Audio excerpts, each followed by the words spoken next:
অনেকেই ইনবক্সে নক দেন, ভাই ইতালিতে যাব, অনেক টাকা আয় করব, খুব দ্রুত জীবন বদলে ফেলবো। কথাটা শুনলে মাঝে মধ্যে কি বলবো সেটা আমি বুঝতে পারি না, আবার মাঝে মধ্যে খারাপও লাগে।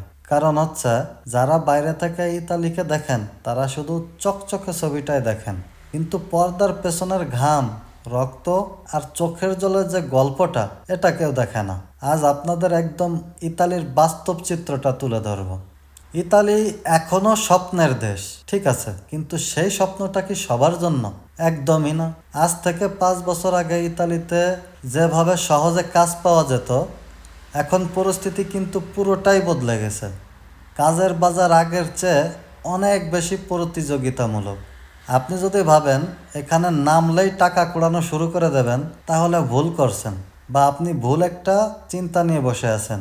এখানে কাজের অভাব নেই, অভাব আছে দক্ষ মানুষের। আপনারা যারা আসার কথা ভাবতেছেন, তারা আসার আগে যদি হাতে কোনো কাজ না শিখে আসেন, তবে ইতালিতে পা রাখার প্রথম 6 থেকে 1 বছর আপনার জন্য দুঃস্বপ্নের মতো হতে পারে। কেন বলতেছি? কারণ এখানে এসে নতুন করে কাজ শেখার মতো সময়, সুযোগ বা মানসিক অবস্থা কোনোটাই কিন্তু কারো থাকে না। এখানে সবাই সবসময় সময়ের সাথে দৌড়ায়। তাহলে আসার আগে আপনার পকেটে বা মাথায় কি থাকা উচিত? প্রথমত, কিচেন বা কুকিং। এটা ইতালির সবচেয়ে বড় একটা সেক্টর। যারা মোটামুটি কাটিং, চপিং বা রান্না করতে জানেন, তারা দ্রুত কাজে ঢুকে যেতে পারবেন। দ্বিতীয়ত, ইলেকট্রিক বা প্লাম্বিং। ইতালিতে এই কাজগুলোর ডিমান্ড প্রচুর। এগুলো শিখলে আপনাকে কখনোই বসে থাকতে হবে না। আর যারা একদম কিছুই জানেন না, তারা অত্যন্ত একটা বেসিক লেভেলের ভাষা শিখে আসুন। ভাষা না জানলে এখানে আপনাকে সব সময় পিছিয়ে থাকতে হবে।